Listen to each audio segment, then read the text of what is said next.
ஓம் சாந்தி.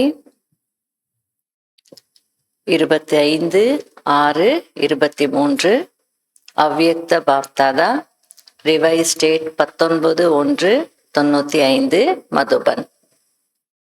இன்றைய கேள்வி பதில்கள். முதல் கேள்வி, 2 விதமான துணைவர்கள் யார்?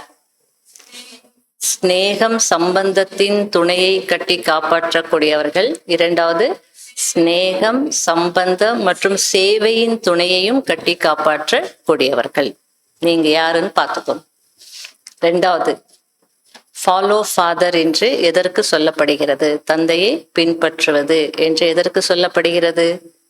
பேச்சு நடத்தை இரண்டும் பிரம்மா பாபாவிற்கு சமமாக இருக்க வேண்டும்.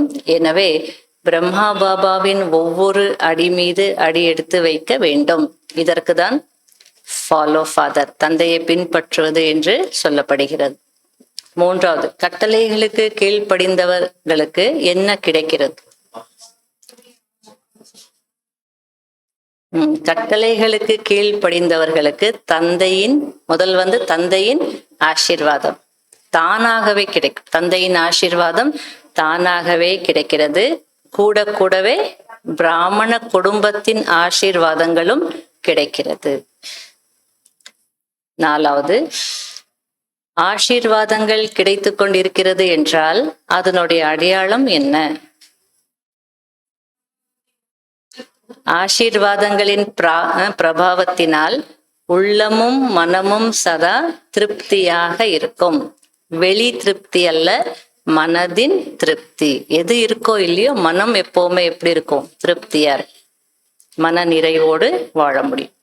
அஞ்சாவது, எந்த லட்சியம் வைக்க வேண்டும் என்று பாப் தாதா குறிப்பிடுகிறார்? அதுக்காக போய் நீ என்னை பார்த்து மகிழ்ச்சி அடைஞ்சியா அப்படிலாம் கேட்டுட்டு இருக்க வேண்டாம். இதெல்லாம் உணர்வுகள் இல்லையா?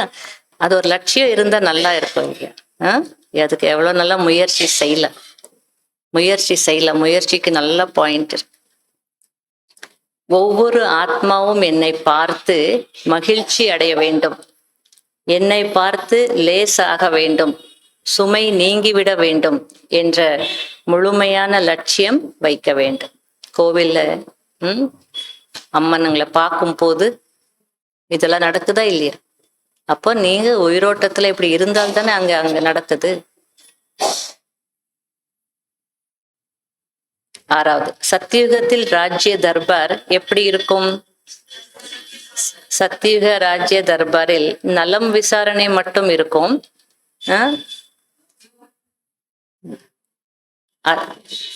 அது மட்டும் இல்லை, மிக நல்ல சந்திப்பாகவும் இருக்கும். அது தர்பார், அது தர்பாராக மட்டும் இல்லாமல் மிக நல்ல சந்திப்பாகவும் இருக்கும். ஏழாவது, பிரம்மா பாபா எப்படி நம்பர் 1 ஆனார்? பிரம்மா பாபா காரணத்தை நிவாரணமாக மாற்றினார். ஆகையால் நம்பர் 1 ஆனார். எட்டாவது, சாட்சியாக இருக்கவில்லை என்றால் என்ன நடக்கிறது? சாட்சியாக இருக்கவில்லை, பற்றற்ற பார்வையாளராக இருக்கவில்லை என்றால் பிறருடைய விஷயங்கள் அதிகமாக, பிறருடைய விஷயம், பிறருடைய நடத்தை அதிகமாக முன்னால் வரும், தன்னுடையது வராது. அப்படின்னா பற்றற்ற பார்வையாளராக இருந்து பார்த்தோம் அப்படின்னா பிறருடைய குறைகளும் தெரியும், நம்முடைய குறைகள் தெரியும். நம்ம அந்த மாதிரி பற்றற்ற நிலையில இல்லாம பார்த்தோம்னா நம்முடைய குறைகளே தெரியாது, மற்றவங்களுடைய குறைகள் தான் பெருசா தெரியும்.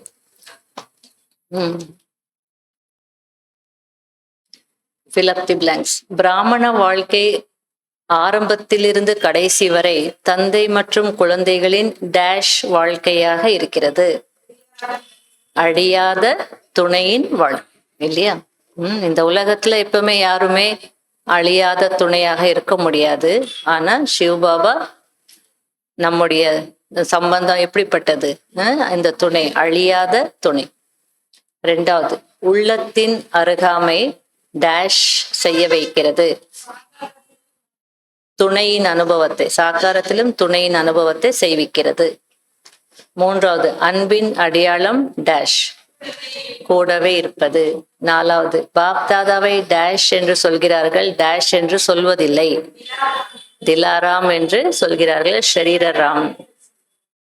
பிராமணர் என்றால் டேஷ், சதா சதா டேஷ்.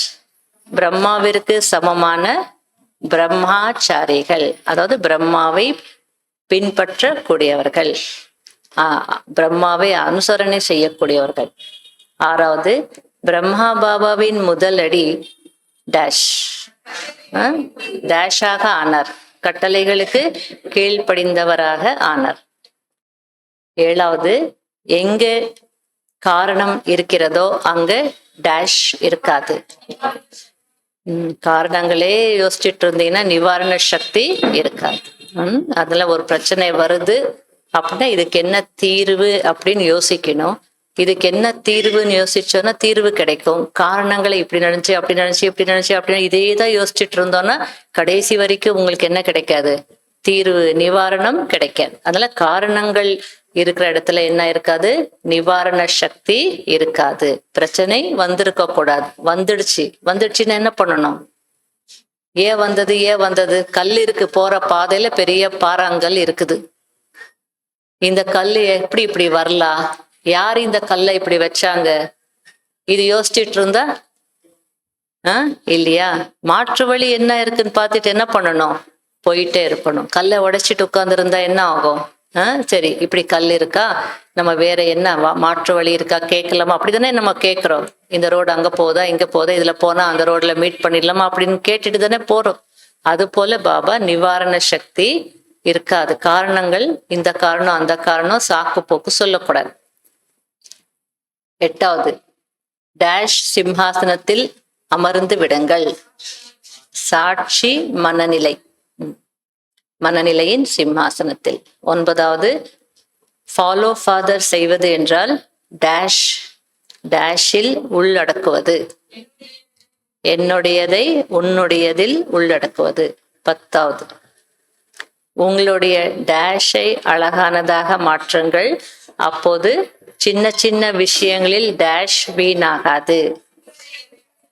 உங்களுடைய எண்ணங்களை அல்லது சிந்தனைகளை எப்படி சிந்தனைகளை அழகாக்குறது? அழகான எண்ணங்களை உருவாக்கும் இல்லையா? அப்போ அழகான சிந்தனை என்ன, அது தெரிஞ்சிருக்கணும் இல்லையா? அப்போதான் அந்த சிந்தனைகளை அழகாக்க முடியும். அதனால அழகானதாக மாற்றுங்கள், அப்போது சின்ன சின்ன விஷயங்களில் நேரம் வீணாகாது இல்லையா? அதாவது நீங்க என்ன பார்த்துட்டு பேசாம போயிருக்கலாம். ஒரு எக்ஸாம்பிள் சொல்றேன், சிந்தனை அழகாக்குறது எப்படின்னு பார்த்துட்டு. இப்போ நான் என்னுடைய சிந்தனைகள் அழகா இருந்ததுன்னா என்ன சொல்வேன்? வேணும்னு அவங்க அப்படி போக மாட்டாரு, ஏதோ அவசர வேலையா இருக்கலாம், பார்த்துருக்க மாட்டாங்க. என்னுடைய சிந்தனை அழகானதாக இல்லைன்னா நான் என்ன பண்ணுவேன்? அவர் வேணும்னு அப்படி பண்ணிருக்கிறேன், அவரை பத்தி எனக்கு தெரியும் இல்லையா? அன்னைக்கும் அப்படிதான் பண்ணார், ஒரு மாசத்துக்கு முன்னாடி அப்படிதான், அதாவது அவர் வேணும்னே பண்றாரு அப்படின்னு. அது என்ன ஆயிடுது? என்னுடைய நேரம் தானே வீணு. சின்ன விஷயம் ஒண்ணுமே இல்லை, பார்க்காம கூட போயிருக்கலாம், இல்ல பார்த்தும் பார்க்காம அவசர வேலையா போயிருக்கலாம். அப்புறமா பார்த்து ஏன் அப்படி போனீங்கன்னு கேட்டுட்டா விஷயம் முடிஞ்சது. அதை நான் சிந்தனை அழகாக்கலைன்னா உள்ளுக்குள்ளே வச்சு என்ன பண்ணிட்டு இருப்போம்? அப்புறம் நானும் அவங்க வரும்போது என்ன பண்ணணும்? பார்க்காம பேசாம போனோம். அப்போ ஒவ்வொருத்தரும் என்னை பார்த்து மகிழ்ச்சி அடையணும்னா எப்படி அடைவாங்க? எவ்வளோ உள்ளுக்குள்ள லிங்க் பண்ணிடுவாங்க. இதனாலதான் அதனாலதான் அனுபவம் சொல்லுது பாருங்க